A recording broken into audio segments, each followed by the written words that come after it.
So the first challenge in life is to take care of yourself.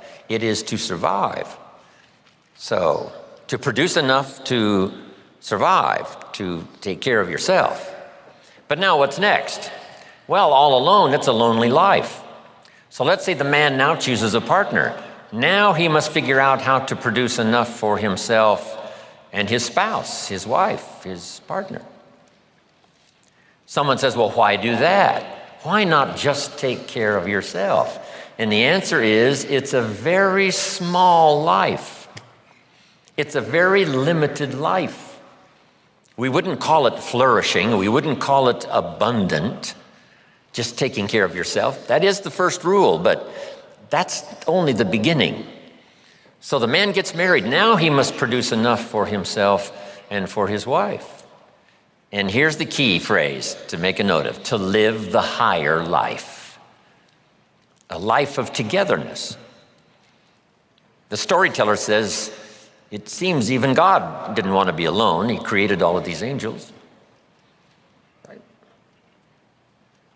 So, to join with someone, now you must produce enough for yourself, for your partner. Now, is that it? And the answer is no. How about children? Let us have children. That's a unique experience. So now if the man has a wife and now he has children, here's the challenge: to produce enough for himself and his family. Now someone says, well, why take on all of that? Why not just take care of yourself? You could, yes, but you couldn't live this more extraordinary life without taking on the responsibility of having a partner, having some children, and live that kind of extraordinary life. So I think everybody would agree. Now, is that the end of it? No. Here's the next challenge: to produce more than you need for yourself and for your family. Someone says, well, now why start being ridiculous here? Yes, produce enough for yourself. Well, yes, if you want to get married, produce enough for yourself and for your spouse. Now, with children, produce enough for your family, but why do more than that? And jot down the answer: to live a more extraordinary life. So now the man produces more than he needs for himself and for his children, so that he can be a person of benevolence, so that he can give and so that he can share. That's the more abundant, that's the more extraordinary life. To produce more than you need for yourself and for your children. Is that it? Let's take it a couple of more steps. How about producing much more than you need for yourself and for your family? Someone says, well, now you're off the scale. I mean, why work that hard? Why go that far?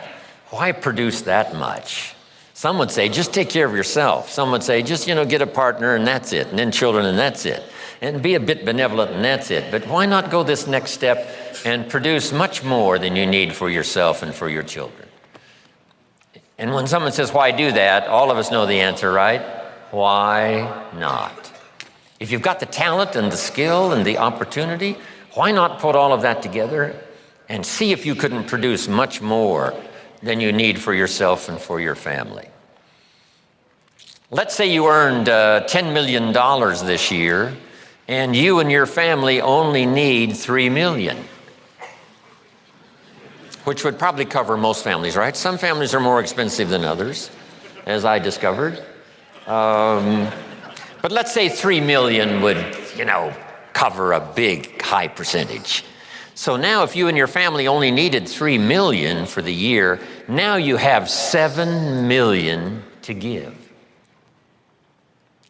And someone says what? Why do that? And the obvious answer is what? Why not? If you've got the talent and the skill and the time and the opportunity and the occasion and all this stuff comes together, why not? Let's go one more. How about producing far more than you need for yourself and for your family? And live the far more life. We've heard the story of Andrew Carnegie, right? Andrew Carnegie said this. He built the big steel industry back in the 20s here in America. Here was Andrew Carnegie's goal. I'm going to spend the first half of my life earning money. I'm going to spend the last half of my life giving it all away.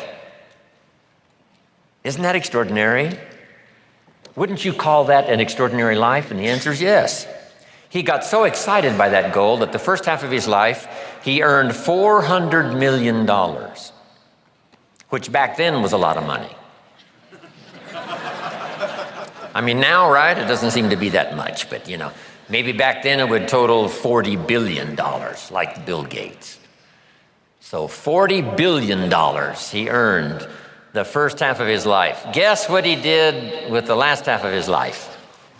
He gave it all away. And the big question is, why do that? And the answer is, why not? If you've got the opportunity to design and live an extraordinary life, why not do that? So here's what I want this weekend to be for you. Plenty of ideas to take home, chew on, digest, throw some away, refine some, accept some, do some, whatever. That's what this weekend is really for. To send you home with a whole new library of thoughts to ponder, ideas to try, disciplines to work out, some skills to learn. And if we do that and do it well this weekend, you will say, hey, it was certainly worth the time and the money to go to that weekend Jim Rohn seminar, Jim Rohn and Friends.